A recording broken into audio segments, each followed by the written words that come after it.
Curso de Psicología de la Autorrealización por Antonio Blay Foncuberta. Aquí comienza la sesión matinal del día 5.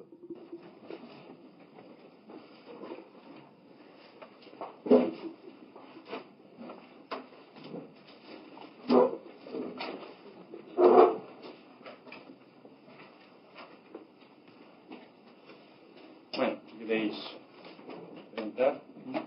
Suponiendo que trabajases el centramiento a fondo. ¿Cómo suponiendo? ¿Se da por descontado esto? Suponiendo que pudieras mantener este estado de centramiento, eso solamente ya sería suficiente para que en tu vida se expresara el foco que eres, el triple foco. Así es. Sin tener que preocuparte de expresarlo.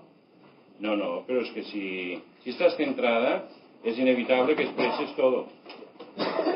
Que desaparecen las censuras, desaparece todo el mecanismo protector del personaje. Es que estar centrado es una cosa muy seria, ¿eh? Parece un momento que simplemente estar así, no, es estar suelto. Es dejar que lo que realmente soy y que todos los residuos que hay dentro que vayan saliendo, y es un recibir completamente y un dar salida completamente a todo. Es poner luz verde a la vida.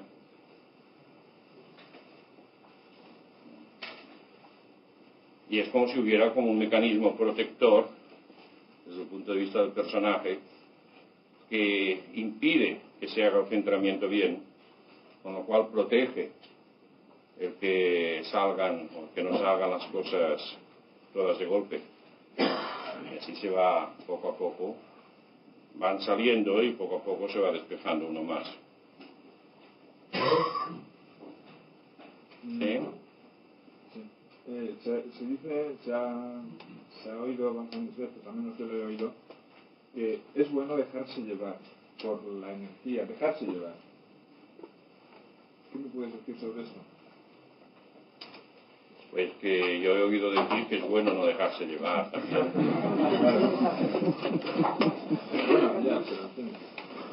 Es bueno dejarse llevar cuando todo tú estás unificado, integrado y unido con lo superior. Mientras tanto, sería dejarse llevar que el personaje se deja llevar. Claro. O sea, si no hay este trabajo de limpieza y de unificación, dejarse llevar quiere decir dejar que los impulsos, que las compensaciones, que las huidas, que los deseos, que todo vaya mandando en uno.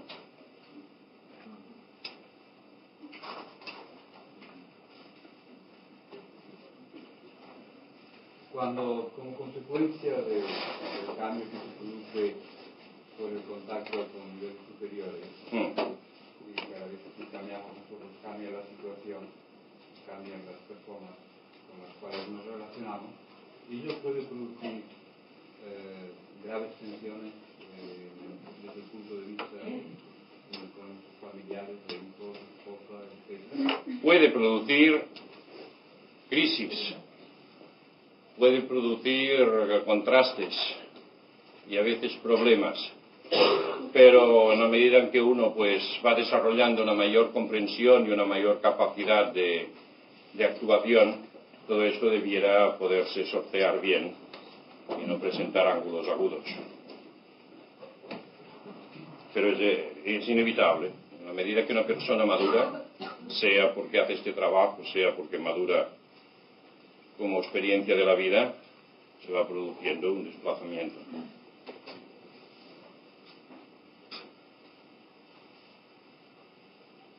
Sí, hoy hablaremos un poco de este aspecto de la relación humana.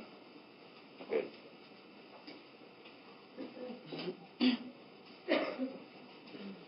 Antonio, una persona que en el plano mental, o sea, evoluciona, y en el plano energético, energía, y el plano emocional, o sea, no lo desarrolla en su relación, armonía, o sea, con la sociedad, es fría la persona esta. Claro, si tú misma defines que no evoluciona en el aspecto afectivo. O sea, no es que no evoluciona, sino que lo tiene menos desarrollado el plano emocional, tiene más el mental y el energético que el emocional. es una persona fría, o sea, no tiene, vamos, no... Que tú mismo lo estás definiendo con lo que dices, claro. Pero id con cuidado con las preguntas que hacéis, porque a veces hacéis preguntas pensando en ciertas personas. Y entonces esperáis que yo dé la sentencia. Entonces diréis, va y dice que fulano es así.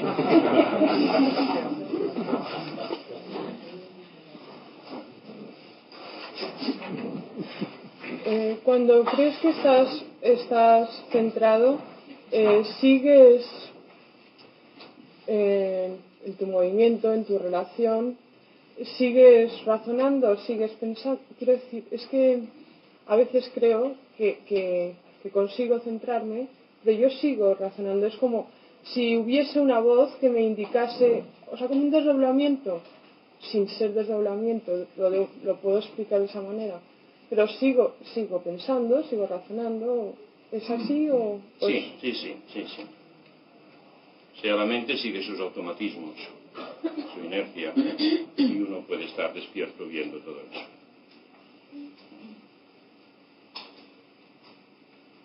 Antonio, ¿me podrías decir qué es la bondad? La bondad de lo que tú eres. Yo también. Te lo pregunto porque yo no me digo como bondad. Claro. Cuando se es la bondad, pues no se vive como bondad. Ahora lo entiendo mejor. Solo conocemos las cosas por contraste. Entonces lo que uno es lo que menos conoce. Es cuando contrasta con otra cosa. Entonces se distingue aquello. La conciencia solo registra diferencias, contrastes. Lo que es permanente, lo que es básico, lo que es constante, no se percibe si uno no se despierta mucho. Por eso es tan difícil realizarse a sí mismo. Porque realizarse es tomar conciencia de lo que uno realmente es. Pero lo que uno realmente es no lo puede percibir porque no es ningún contraste. Lo es. Como estamos siempre acostumbrados a contrastes, creemos que encontrarse uno mismo es encontrar algo especial que lleve el letrerito de uno mismo.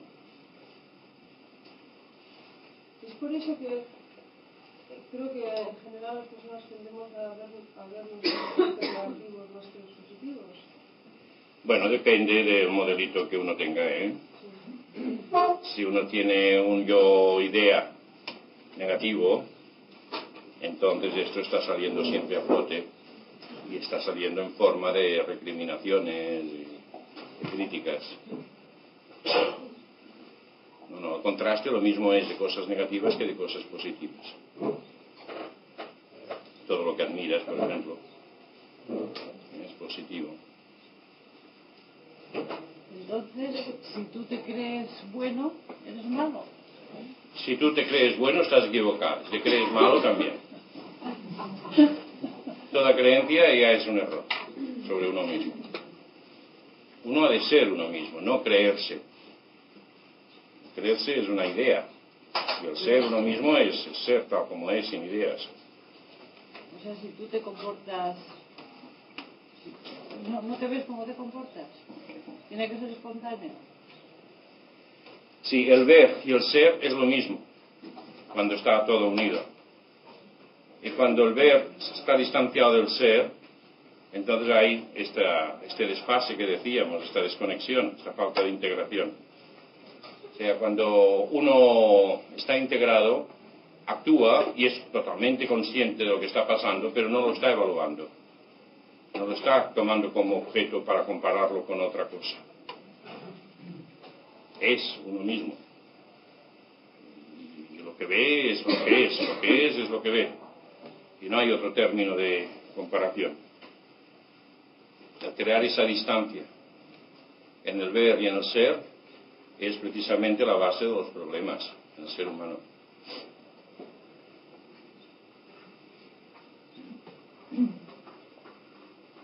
Cuando estamos centrados es normal igual sentir un poco de emoción. A ver, otra vez. Cuando está más centrado es normal sentir un poco de emoción. Sí, la emoción es el signo de no estar centrado. La emoción siempre es el resultado de un contraste. Entonces, en la medida en que tú te has hecho una idea de que estar centrado es estupendo, y entonces vives algo que te parece, que tu mente te dice, esto fíjate qué bien, ya estás más centrado. Entonces, el contraste de lo que tú habitualmente vives con lo que ahora te dice tu mente que estás mejorando, esto crea la emoción. Y esto a la vez te descentra. Para hacer un entrenamiento, al principio es mejor hacerlo con los ojos cerrados. Pues es bueno hacerlo al principio con los ojos cerrados. Pero solo al principio, porque si no, es malo ir por el mundo con los ojos cerrados. Y hay que estar siempre centrado. ¿Sí? En estos momentos estoy viviendo una cierta apatía, un dejarme ir, ¿no? ¿Qué podría hacer para salir de eso? ¿Y por qué has de salir de eso? Puedes vivir una señora apatía. Lo importante es que te des cuenta de ello, que estés presente. Puede haber resistencias interiores, puedes estar en un ciclo bajo, esto que se hace de las curvas de los biorritmos. Puede ser que sea una confluencia a un nivel bajo de tus ritmos, pero esto desde un punto de vista de trabajo, que es lo de menos. Lo importante es que tú te des cuenta que estás viendo eso. Y porque estás viendo eso, puedes constatar que tú no eres ni es estar bajo ni es estar alto, que tú eres aparte de eso.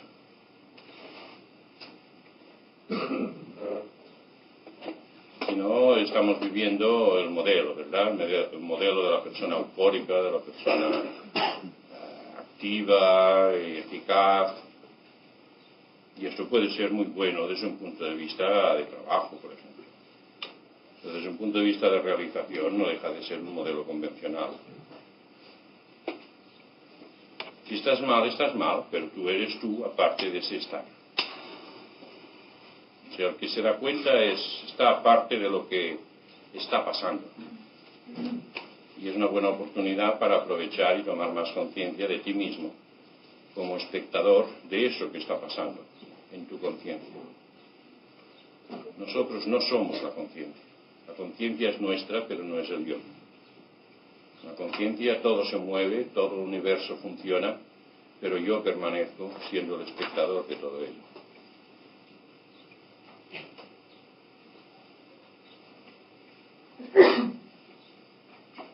Antonio, ¿y de dónde salen los miedos y cómo se pueden evitar? Te lo digo porque, mira, ayer dijiste, por ejemplo, que cuando se tiene un estado de lo que sea, te atrae. Yo, por ejemplo, soy una persona que tengo siempre miedo. Sobre todo, pues miedo a que pase algo con mis hijos. Un miedo horrorífico a la droga, por ejemplo, que llegaron a drogarse. Entonces, por lo que tú dijiste ayer, a mí me preocupa, ahora tengo miedo de mis miedos, porque pienso que puedo atraer. Pues sí que la hemos hecho buena, ¿eh? Incluso llego a ocuparme de otras cosas que pasen que han pasado porque yo he tenido miedo que pasaran. ¿Cómo se evita eso? Aprendiendo a descubrir que tú no eres ni tu cuerpo ni tu mente, que tú eres la que está dándose cuenta de tu cuerpo y de tu mente, y aprendiendo a estar ahí, en ese que tú eres. Todo miedo siempre es una amenaza a lo que uno cree ser o quiere llegar a ser. Siempre. Entonces, si tú te has identificado con un modelo de lo que eres tú, de cómo han de ser tus hijos, entonces estás imponiendo a la realidad eso. Y todo lo que ponga en peligro eso, pues te produce miedo.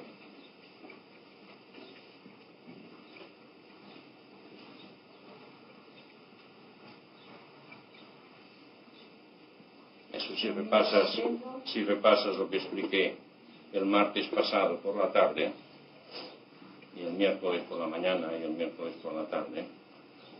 Entonces, y lo estudias a fondo, entenderás que en detalle todo ese mecanismo de los miedos. Ya dije que todos los problemas psicológicos derivan del hecho de que yo me estoy viviendo como idea de mí. Todo lo que pone en peligro esta idea de mí, pues me produce miedo, y todo lo que se deriva del miedo, ansiedad, tensión, huida, enfado, depresión, etc.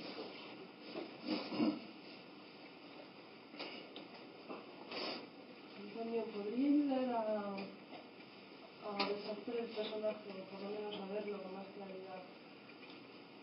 El obligarse o el intentar hacer el rol opuesto del personaje que generalmente uno lleva, o no puede ser bien. Sí, esto se hace. En análisis transaccional esto es una de las cosas que se hacen. Bien. Pero para mí no hay nada como ver lo que está pasando. Por ejemplo, un niño que se cree que es bueno, porque se lo viene diciendo y se proyecta a ser más bueno. Su proyección es ser más bueno. Es una ampliación en este caso, suyo ideal. Entonces, este niño que es feliz porque todavía se cree que es bueno. No, no es feliz. No es feliz porque espera que al ser bueno todo le sonría. Entonces, y cuando se da cuenta que no le sonríe todo, se siente desgraciado, incomprendido, que el mundo es malo. Entonces, este niño, para hacer un trabajo a fondo de su idea, ¿lo tiene más difícil que otro? No, igual de difícil. Igual.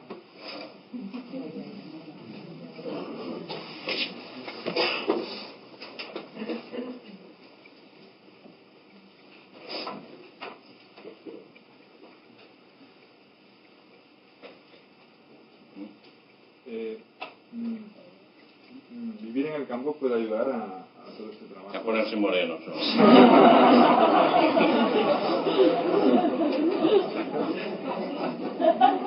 Bueno, pero la naturaleza, ¿no? El contacto con la tierra, el aire y los árboles y los animales es un poco el medio natural del hombre, ¿no? Más que la ciudad. ¿Puede de alguna manera contribuir positivamente? Puede contribuir positivamente si tú estás condicionado a que esto te afecte positivamente. Pero tú tienes una persona que ha sido criada en la ciudad, lo pones en el campo y coge todas las enfermedades habidas y por haber.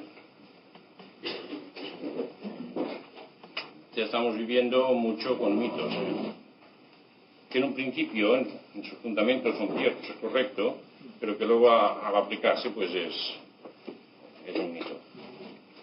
Entonces, en la medida que el ser humano ha nacido y ha sido criado en un medio aséptico, todo eso, por un lado, le prolonga la salud, por otro lado, le crea más indefenso. Entonces, cuando esa persona se encuentra en un medio que no está tan protegido, se encuentra indefenso y, por lo tanto, sucumbe a todas las cosas de la naturaleza, que son muy buenas, pero que matan también. Entonces todo, claro, hecho con medidas, ¿no? O sea, ir al campo y pasear y los pajaritos y todo eso es una cosa. Pero luego vivir en el campo, hacer vida de campo, meterse en la tierra y el barro y todo, pues si uno no está curtido, si uno no está en cierta forma vacunado desde su infancia, pues no es siempre tan bonito como parece. Ya lo siento, pero parece que es que yo vaya a ir contra todos esos ideales. No voy contra, es simplemente un criterio realista. El que puede vivir en el campo desarrolla menos problemas, porque hay menos reglamentos, que el que vive en una ciudad más compleja, más sofisticada, más ruidos, más complicación de todo. Pero una cosa es esto y otra cosa es el trasplante de la persona que está acostumbrada a vivir en ciudad y ponerlo en el campo haciendo vida de campo. Sois los preguntadores oficiales del curso. Cada curso siempre surgen unos preguntadores fijos. Bien, simplemente función. Por favor, ¿puede un ser humano contactar desde el plano físico directamente a lo espiritual? Porque como dicen los libros, Pablo de Tarso oyó la voz de Dios, o sea, iba persiguiendo a los cristianos, o sea, iba en encontrar de Pero Dios. él iba a caballo, vas a caballo tú. Yo no voy a caballo. O sea, es una pregunta que siempre me pregunto. O sea, dice que era un ser que estaba contra Dios. Entonces dice que oyó la voz de Dios en una de las persecuciones contra los cristianos. Y este ser fue iluminado, o sea, en el momento que oyó la voz de Dios. Y lo que él llevaba dentro, como lo limpió. ¿Cómo lo limpió? Ay, yo qué sé. Pero lo que sé es que en este ejemplo que tú pones, poniendo que históricamente sea tal como nos lo cuentan, o sea, él tuvo, en primer lugar, él no iba contra Dios. Él iba contra el grupo de cristianos, en defensa de lo que él creía la verdad. Entonces, pues le viene el rayo ese y cae del caballo y tiene una iluminación hasta allá. ¿Y entonces qué pasó? Él se convirtió, es una conversión. Pero esto superior tardó, creo que son 7 años, en que le transformara por dentro del todo, que él estuviera en condiciones de empezar a ejercer un ministerio, aquello que decíamos de si lo superior purifica o no lo interior. O sea que se pasó un montón de años trabajando interiormente, recibiendo instrucción y haciendo todo un trabajo interior. Y en otros ejemplos vemos también Ramana Maharshi a los 17 años tuvo la experiencia de lo que era la muerte y de lo que era su verdadera realidad. Fue una experiencia súbita y definitiva. Pero luego se pasó 15 o 20 años solo para llegar a asimilar totalmente ese descubrimiento. Pudieran ser que estos seres de encarnaciones pasadas trajeran ya, o sea, la pero evolución. Aunque trajeran esta evolución ya prefabricada, el hecho es que necesitan todo un tiempo para que se produzca toda la unificación interior. Generalmente solo vemos el aspecto brillante de esas cosas, pero luego hay toda una historia que oculta o que no se oculta, pero que generalmente no se recuerda tanto, y es el trabajo profundo en silencio que se va haciendo para que la cosa llegue a toda la profundidad. ¿Sí? Antonio, quisiera preguntarte sobre la apatía que dijo el domingo. La solución sobre una apatía que se manifiesta un día sí y un día no. Por ejemplo, un día soy muy apático, no tengo ganas de hacer nada, mucho sueño, ni siquiera puedo sumar. Y otro día soy muy eufórico, muy despierto, muy amable, muy trabajador, sin sueño. ¿A qué se debe eso? Pues puede deberse a muchas cosas, ¿no? Es que claro, cuando se me plantea un caso particular hay que estudiar el caso particular en todos sus factores. Por ejemplo, ¿esto te ocurre los domingos? ¿Cómo? Pregunto si esto te ocurre los domingos. Sí, todo, un día sí. Un día sí, un día no. O sea, un domingo sí, otro no. Sí, exacto. O sea, cada 24 horas. Es muy interesante este tipo. Pues, no sé, no lo sé. Puede ser debido a una constitución cíclica. Hay un problema de constitución que tiende a un temperamento que se llama ciclo químico, que se caracteriza por esa sinuosidad constante. Entonces puede tener una base constitucional. El hecho de que se produzca con esa regularidad puede ser también que haya como una fatiga y que la persona no se recupere suficientemente, sea en lo físico, sea en lo mental, sea en lo que sea. Pero hay que estudiar en particular el caso, hacer una anamnesis, un estudio antecedentes y de todos los factores. Que no te puedo dar una respuesta satisfactoria. Entonces, por ejemplo, como la respuesta al amigo sobre la apatía, para que uno se concentre y lo escuche y la tome en cuenta, esto también valdría para lo mismo, ¿no? Claro, o sea, una cosa es a qué es debido la apatía. Exacto. Y otra cosa es qué representa la apatía desde un punto de vista de trabajo de realización. Entonces, desde un punto de vista de trabajo de realización, lo importante es que tú estés allí, presente, sin protestar por ello, sin pretender que no esté, sino viviendo plenamente esta situación, dándote cuenta que tú eres tú que estás contemplando aquello. Ahora, en este día de apatía, por ejemplo, pues uno no tiene ganas ni siquiera de escucharse. No, esto se puede hacer perfectamente, esto que digo. O sea, en plena apatía se puede ser muy conscientemente espectador de lo que está pasando. Yo que conozco bastante el asunto, por mí mismo. Bueno, yo me reconozco a mí mismo y te respondo que la apatía es tan inmensa que además Sí, lo que estoy tratando de comunicar es que uno puede estar en plena apatía, pero uno puede ser conscientemente el observador de la apatía. Y que lo que interesa es que uno esté atento más y más a este observador que contempla la apatía. No que uno solo se dé cuenta de la apatía, sino que uno se dé cuenta que es uno que se da cuenta, que hay un sujeto ahí presente, y que este sujeto es independiente de la apatía y no queda afectado por ella.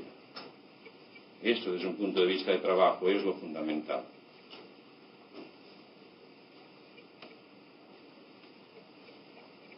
¿Entiendes o no entiendes? Sí, comprendo completamente. Es que yo estoy observándome durante ya varios años.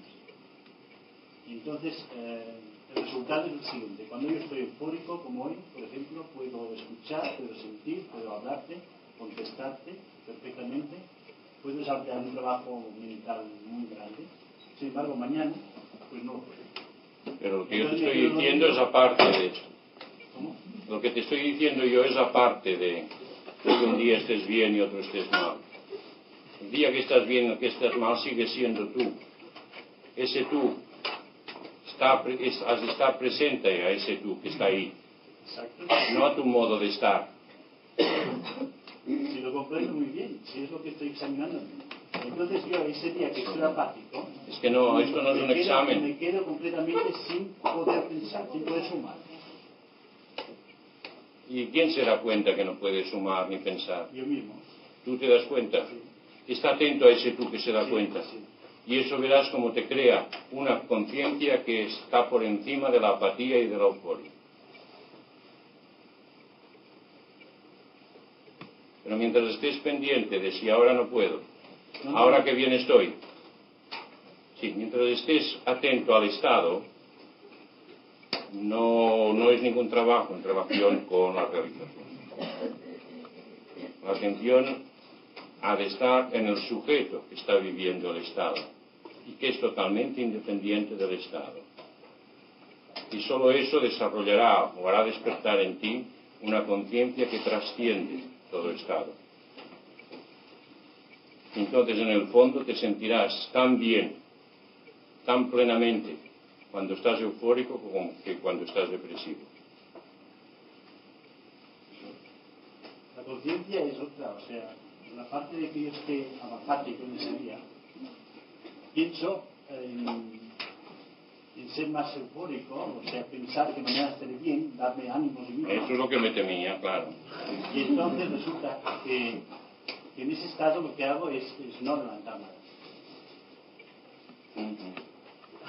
Claro, tú te estás refiriendo al estado, yo me estoy refiriendo a ti. Sí, al ser. Entonces, desde un punto de vista de realización, yo te insisto, mantente atento al ser que está detrás de los estados. Desde un punto de vista de terapia, diríamos, yo no te puedo dar ningún diagnóstico exacto porque habría que estudiar el caso con detalle. Y además no me dedico actualmente a esto.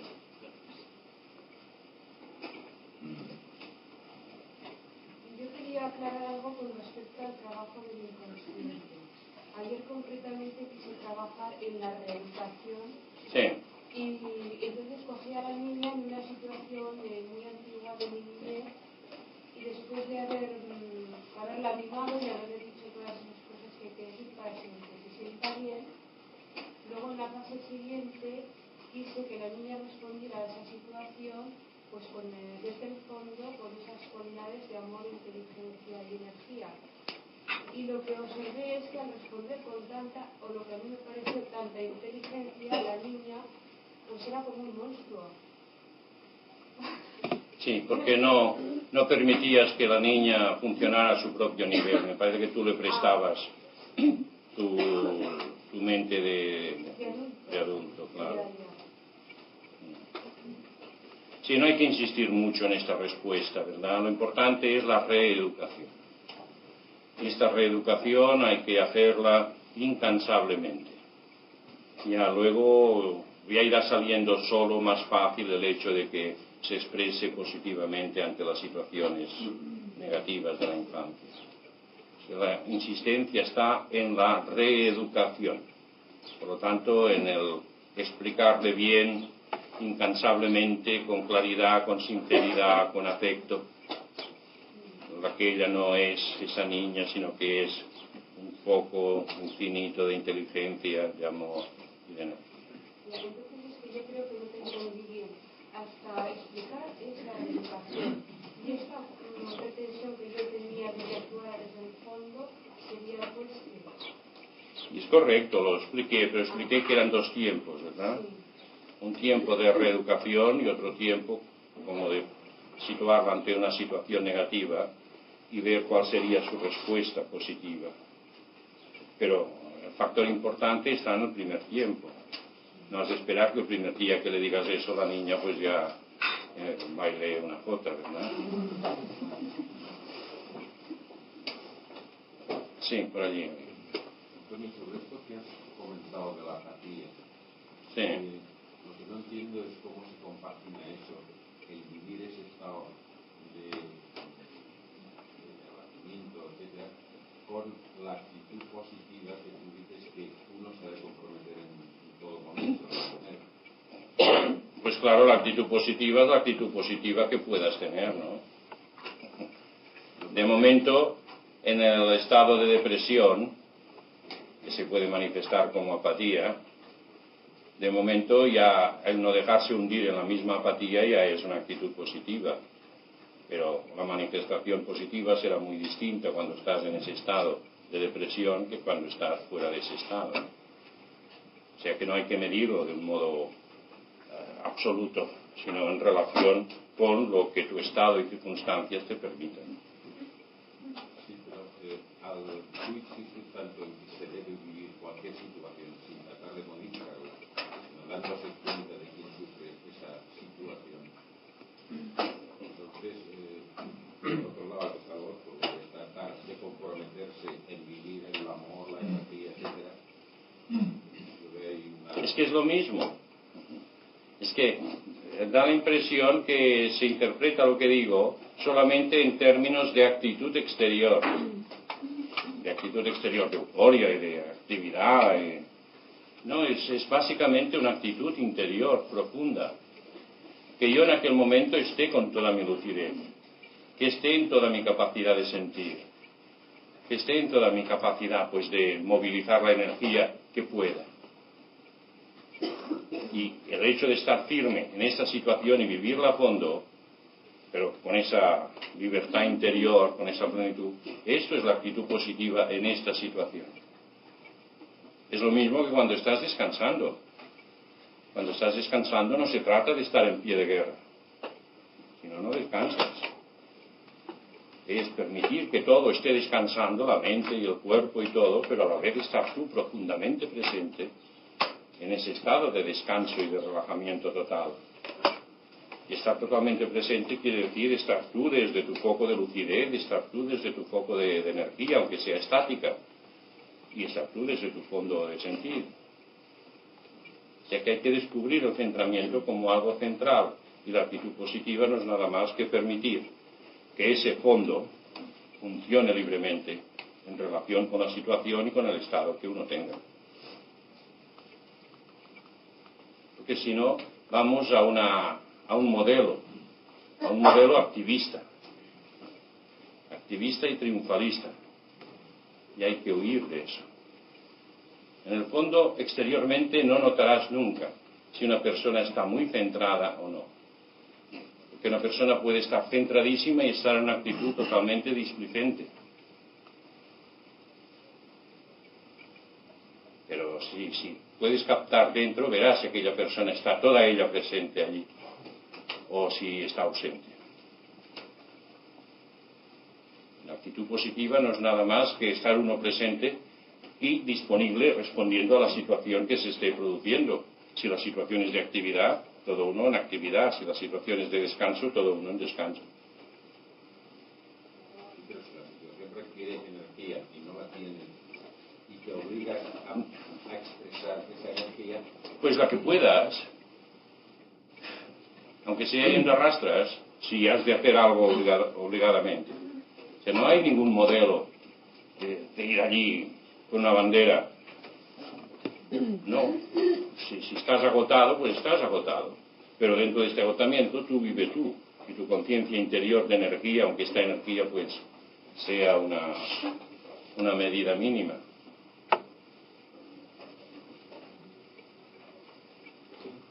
Sí. Cuando tienes un problema de trabajo, ¿es debido a una cosa interior tuya o es también el exterior? Hablaré del trabajo esta tarde, y así puedes esperar hasta la tarde. ¿Eh? ¿Sí?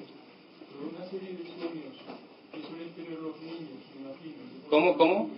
Pero una serie de sueños que suelen tener los niños, de niños, ¿no? En que no entran figuras, no entran personajes, sino solamente entran puntos, figuras geométricas, dibujos abstractos, puntos, circunferencias hasta el infinito, que si se expanden hacia el infinito, se comprimen hasta oprimir el punto ese, ¿no? ¿Puede significar esto quizá una interpretación simbólica primaria de esa relación del yo oprimido hacia algo en expansión? O depende de si hay una constancia en el movimiento de esas figuras geométricas. Si hay una constancia, una repetición, entonces puede pensarse en una interpretación. Pero el hecho de ver figuras geométricas en movimiento y de ver colores, masas de color en movimiento, esto es un fenómeno completamente natural de cuando se vive la mente detrás de su mundo de formas. Es un fenómeno natural que tienen niños y adultos. No hay que buscarle tres pies al gato, sino simplemente ver la cosa en sí misma. Ahora, si hay una reiteración en una secuencia, entonces cuando puede pensarse que se utiliza esta simbología para significar algo. ¿Entiendes?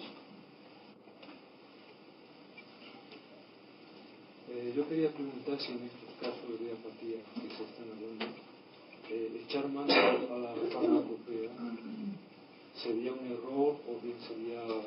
No, yo no soy contrario a la farmacopea, con moderación y continuo.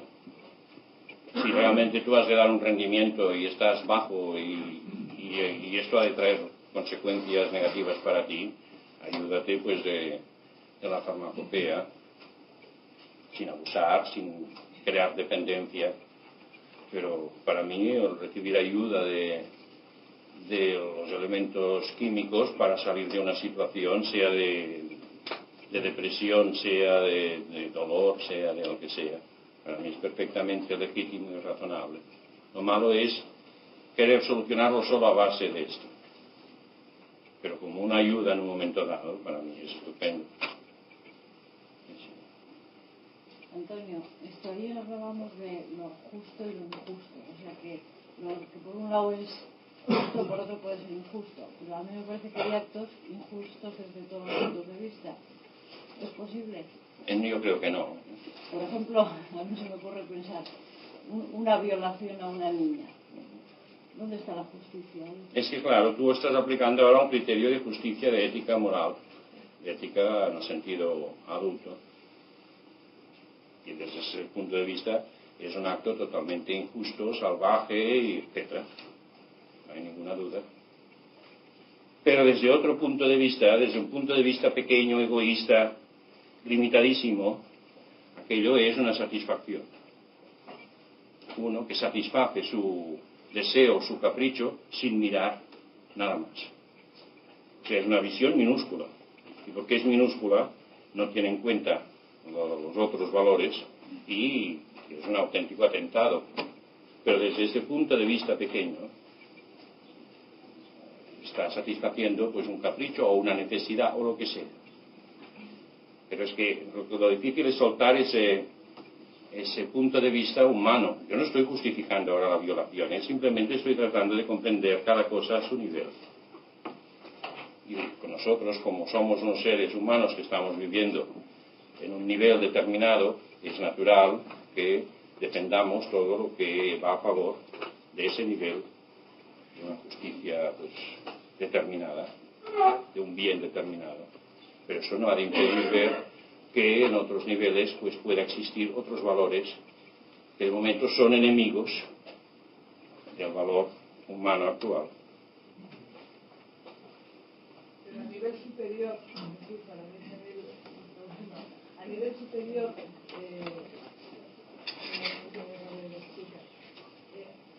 ¿eso cómo es? O sea, ¿se materializa de alguna manera eso, la justicia, la bondad? ¿No existe o existe en sí? Sí, es que el error, es delicado hablar de esos temas. Es delicado porque no está actuando solo la inteligencia, sino que está actuando toda la protesta interior, todo el sentimiento pues, de injusticia, etc. Por tanto, hay que tener en cuenta esto. Pero el error está en creer que existe una norma, que es tan básica, que se aplica a todo. Y eso no existe. No existe eso. Lo que es el bien es aquello que tiende a desarrollar la realidad y la plenitud de cada ser. Esto es la definición, diríamos, básica de lo que es el bien y por lo tanto de lo que es la moral. Todo lo que se opone al desarrollo y a la plenitud de uno y de los demás es el mal. ¿Entiendes este concepto?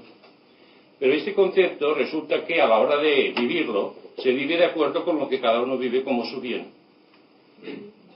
Y entonces lo que es un principio que en un nivel se aplica de un modo, en otro nivel aparece de otro modo que se pega a patadas con el primero.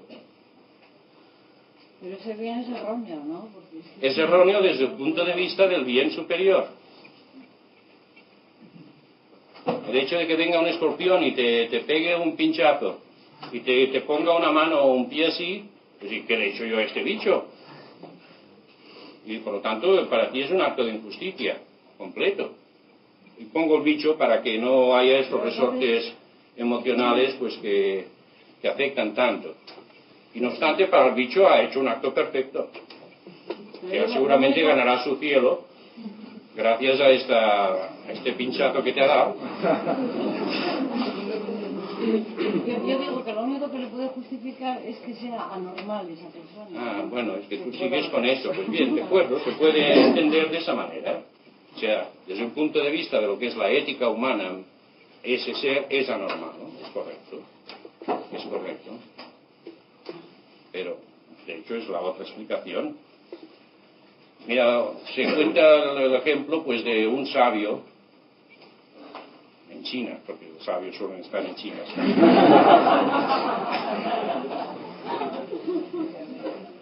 Y estaba al borde de un río y había un escorpión que resbaló de un patinazo y se cayó al agua. Y entonces, como este sabio, además de ser tan sabio, pues era muy bueno, coge el escorpión y lo pone en la orilla. Y el escorpión le pica.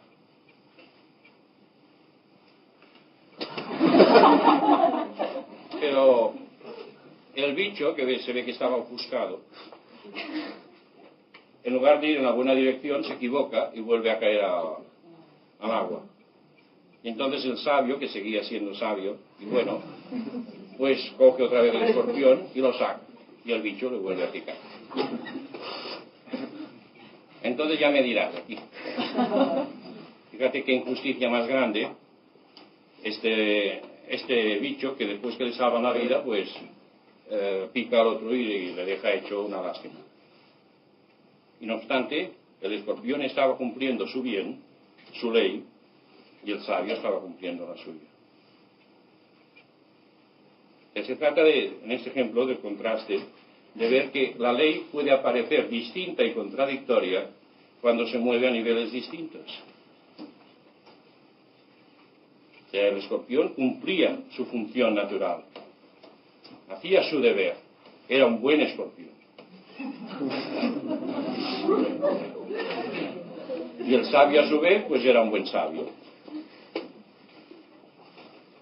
Pues esto es lo que en otra escala diríamos suele ocurrir con frecuencia. Entonces no se puede medir al escorpión por el nivel del sabio, ni al sabio a nivel del escorpión. Que supongo que el escorpión debiera pensar, pues este sabio, pues qué tonto es, ¿no? En lugar de atacarme, lo que hace es sacarme del agua. Digo yo, no sé exactamente cómo piensan los escorpiones. Entonces será lógico defenderse, ¿no?, de esos elementos. De los sabios.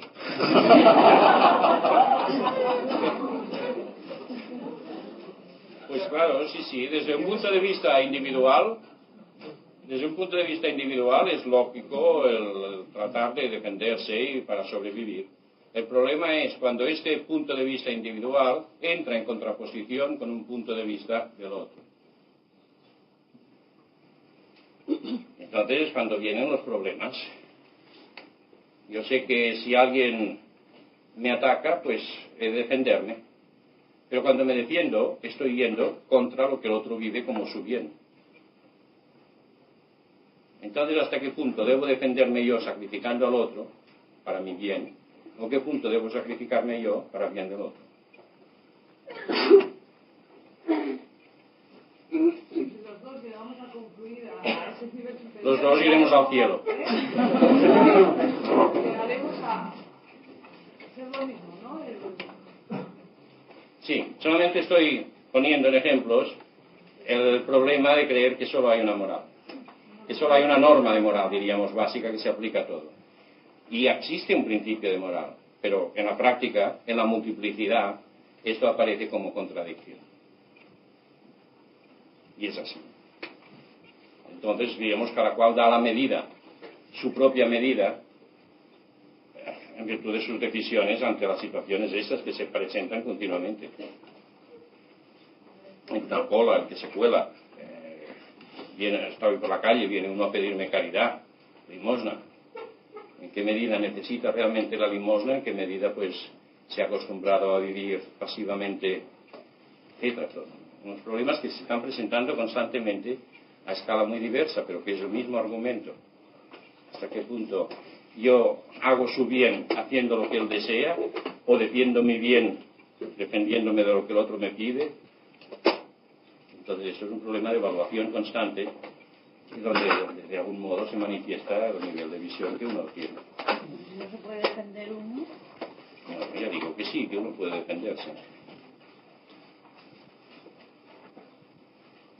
Estamos ahora tratando de una visión de crecimiento, ¿verdad?, hacia lo más elevado. No estamos hablando de qué es lo que se debe hacer en la vida diaria, en un modo medio de vivir. Por eso muchas cosas que digo pueden parecer escandalosas o irracionales incluso. Y es porque es otro nivel de visión, que no se puede esperar ni pedir que se haga normalmente por todo el mundo.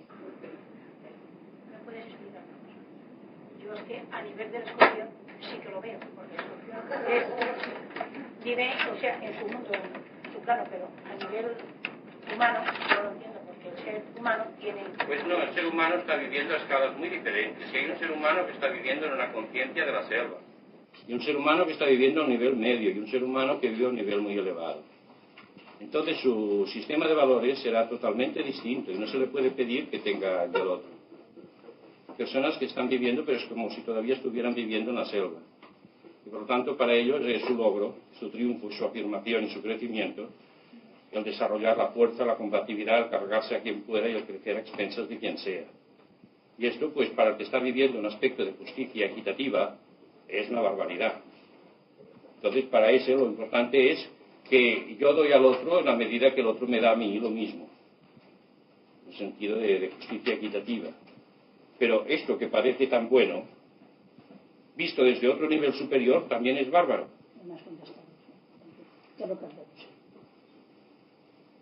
Puede ser que yo en muchas situaciones de la vida normal esté consciente, o crea que estoy consciente y no tenga conciencia de que estoy consciente.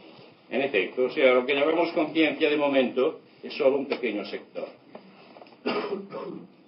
Y hay otros sectores de conciencia de los que no somos actualmente conscientes. Entonces, despertarse es simplemente conectar el sector de la conciencia actual con esos otros sectores más amplios y más profundos. Y lo curioso es que cuando uno conecta con eso, se da cuenta que siempre había sido consciente de eso. Pero que por un lado era consciente ya de eso que ahora ha descubierto, y por otro lado es como si no fuera consciente.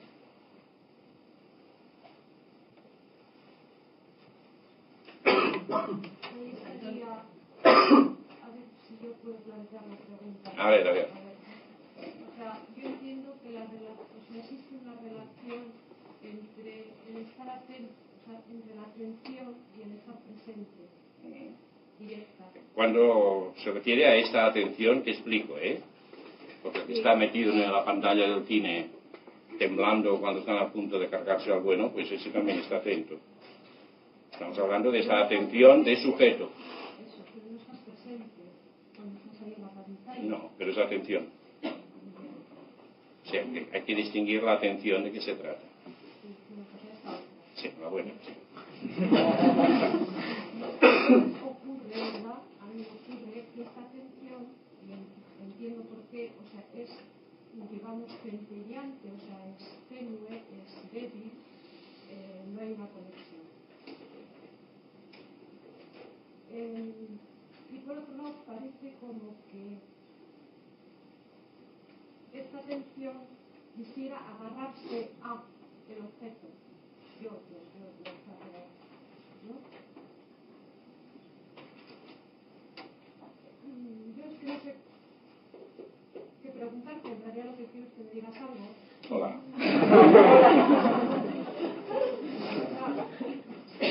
Algo así como que esta atención se desarrolla.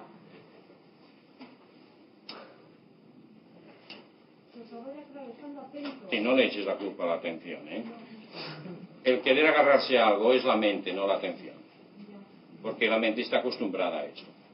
La mente, cuando no tiene objetos a los que agarrarse, está perdida. Y por eso busca desesperadamente siempre objetos, los que sean. Ahora, esta atención al principio es débil, es oscilante, es vacilante, pero porque no se le ha dirigido suficiente energía. No la has mirado suficientemente. Cuando miras algo, no solamente lo miras, sino que le estás mandando energía. Entonces, cuando vas mirando una cosa y la sigues mirando, aquello se va cargando de energía. Y cargarse de energía quiere decir que adquiere una mayor presencia y una mayor realidad. Entonces, cuando hayas ejercitado suficientemente esta estar conectada con tu atención una y otra vez, llegará un momento que esta atención brilla por sí misma. Entonces ya no es un problema de que yo he de estar atento, sino que soy la atención y no puedo dejar de ser. Es un problema de alimentar la llama. Eso es. ¿Vas a hablar hoy algo de la energía? Me parece, bueno, no sé, es que la que ha preguntado antes es mi hermana y entonces me parece como que voy a contestar algo que no sé si nos comenta. Ella plantea proyección. Tú pregunta, no te preocupes. Bueno, el caso es que, hablando antes pues, de la justicia, ¿no? Y de la conciencia superior, me parece como que, o he intuido yo, como que preguntaba si cuando ya vives esa conciencia superior, si hay una unicidad también con otras personas que vivan esa conciencia superior, y si, vamos a ver, la actualización, las formas, la actualización es semejante. Sí. Hay una unidad, no unicidad. Una unidad. Y esa unidad, cuando realmente es unidad, se manifiesta inevitablemente en lo más concreto. Pero esa manifestación en lo más concreto es distinta de una persona o de una forma personal a otra forma personal. Sí. Porque aunque la unidad es unidad como centro, como base, la multiplicidad de formas da necesariamente multiplicidad de formas de expresar.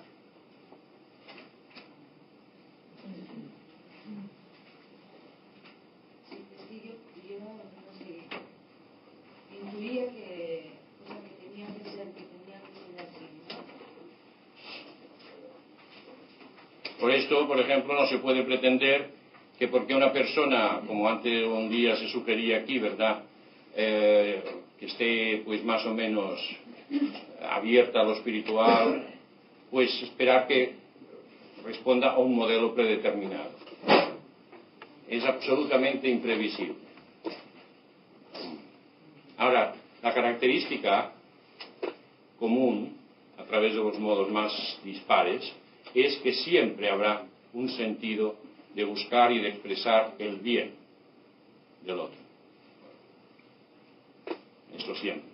Pero incluso esto puede hacerse de manera que aparentemente parezca lo contrario. Pero el verdadero sentido de lo que se haga siempre será el bien. El bien y la verdad, la felicidad, la realidad que está detrás de las formas. Por eso puede haber una persona que se manifieste con mucha dulzura y mucha amabilidad y otra que se manifieste de un modo abrupto y echando pues broncas, etc. Hemos de ir con cuidado en no asociar, en no identificar una calidad determinada con un modelo de comportamiento. ¿Vale? Antonio, respecto a la atención, cuando estás haciendo, por ejemplo, un acto concreto o de acción o un acto de amor o comprendes una verdad y te olvidas de la cosa en concreta, del objeto, y te olvidas del sujeto. O sea, que la atención no sabes dónde está en ese momento. Eso es el verdadero centramiento cuando no hay actor ni... Depende, ¿verdad? Depende si se ha conseguido previamente una integración. Cuando se ha conseguido previamente y de un modo estable una integración, viene una fase en que desaparece la conciencia individual, la conciencia particular. Entonces es como la mente que funciona sola, pero una mente que lo incluye todo. Pero por el hecho de estar integrado funciona de un modo correcto. Entonces la atención no hay que ponerla en la atención de qué estás haciendo, ¿no? Sí, no es un problema de ponerla o no ponerla. Digo que se produce. Mientras tú puedas poner o no poner, debes poner. Pero llega un momento que incluso esta atención de sujeto queda trascendida. Y entonces no hay atención, hay realidad. Pero entonces no haces nada. Se produce todo. Antonio, cuando lo de la atención, a mí el estar atenta, pues digamos que más o menos me resulta. Que le resulta fácil. Sí, pero lo que cuando simultáneamente es quién es el que está atento, pues a mí me ocurre que tiendo como a ir a, o sea, como si me fuese a encontrar algo, y entonces, pues claro, no encuentro nada, no sé ni dónde es, ni... Sí, detente un momento ahí. Cuando tú estás atenta y te dices quién está atenta, ¿qué sientes exactamente? Pues me siento perdida. siento que tiendo por dentro como a ir a un sitio y no encuentro ese sitio. Pero a ver, esto que sientes, que te sientes perdida, que tiendes a ir a un sitio que no sabes qué sitio es, ¿lo vives como algo más grande o como algo más pequeño y más concreto? Has de mirar eso. Cuando se está centrado y te preguntas quién soy yo con sinceridad, estando centrado, se produce automáticamente una resonancia de infinito. Pero eso es cuando estás centrado. En cambio, cuando no estás bien centrado, ¿quién soy yo? Te vas a yo idea. A yo idea con todas sus resonancias emocionales. Pero me dejas que te pregunte. Cuando a mí me ocurre esto, Sí. ¿es que lo hago mal o tengo que seguir intentando? Es que, claro, como no me explicas lo que en concreto, lo que te pasa, que es el signo. Es que no sé explicarlo. No es un problema de explicar, es un problema de que tú lo percibas con claridad. O sea que, de momento, sitúate en esa atención, pero también que abarque el sentir y la energía, y aprende a mantenerte así. Entonces, cuando te parezca que ya estás funcionando así, y esto puede requerir semanas, entonces plantéate, ¿soy yo? ¿Quién soy yo? ¿Quién está atento? Y entonces verás si se produce esta resonancia hacia algo más grande o hacia algo más hacia adelante, más concreto. Si se produce hacia algo mucho más grande, atenta a eso, porque ese foco individual está señalando hacia lo que realmente eres, más allá del foco individual. ¿Sí? Relacionando con las leyes que has estado hablando antes, sueles decir que hay que actuar al servicio de la inteligencia y el amor. ¿Hay alguna otra posibilidad? Sí, claro. Pero es que al decir al servicio de la inteligencia y del amor me refiero a la inteligencia grande, al amor grande, porque estoy hablando dentro de una perspectiva de trabajo. En cambio, normalmente lo que se suele actuar es al servicio de las creencias, o al servicio de las emociones, o al servicio de los impulsos vitales. Que todo deriva de lo mismo, pero que está expresándose en pequeño. Entonces, aquí estoy hablando siempre de la perspectiva de lo grande.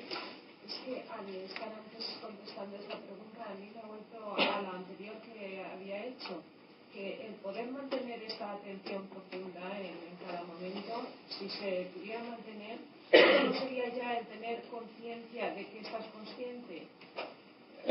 Sí, cuando tú seas consciente de que estás consciente, no necesitarás ninguna prueba.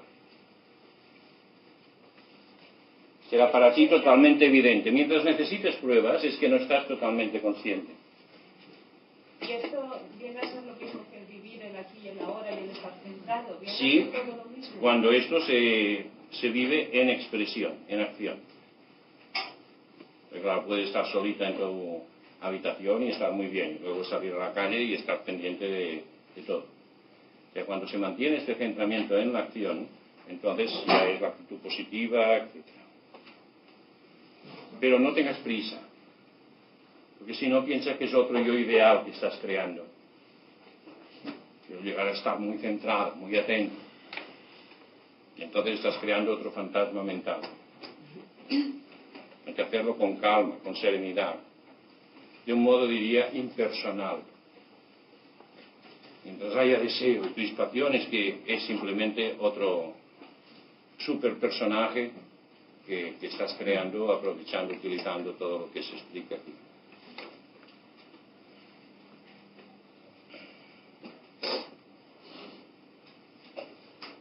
Bien. Ese contacto con los niveles superiores permite también otra cosa.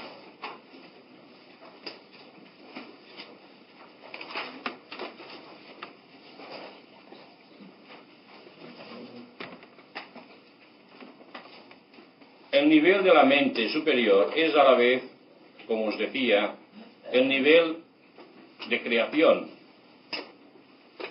Es el nivel del pensamiento creador, divino, o universal, o el nombre que queramos darle.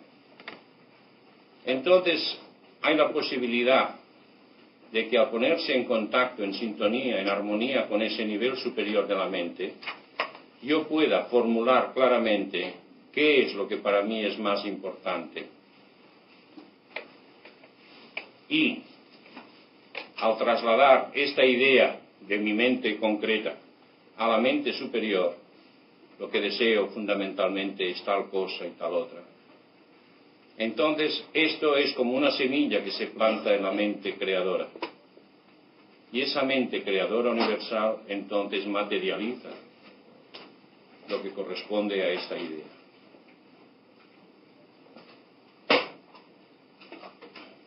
¿Sí se entiende eso que explico? ¿Qué es lo que no entiendes bien? O sea, cuando tu mente está dentro de... en el más allá, vamos, en contacto con la mente superior. No en el más allá, ¿eh? Entonces tú preguntas, pero lo que te preguntas es material, ¿no? Lo que sea. Lo que sea.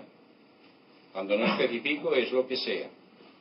Puede ser material, puede ser psicológico, puede ser espiritual, lo que sea.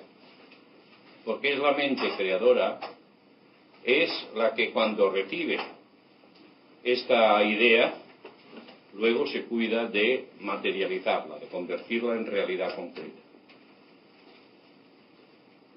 Y esto funciona con una precisión total. Es el mecanismo que hay detrás de la oración cuando se hace bien, pero que se puede hacer sin necesidad de la forma específica de oración, ¿no? Es un proceso técnico, exacto. Oye, Antonio, perdona. ¿Esto que funciona es cuando ya has conseguido el contacto o cuando estás en el intento? Es en la medida que hay contacto, aunque sea por un instante. Ah, ya. O sea, que no hace falta que sea... No, porque la finalidad es que ese momento, aquello, llegue allí.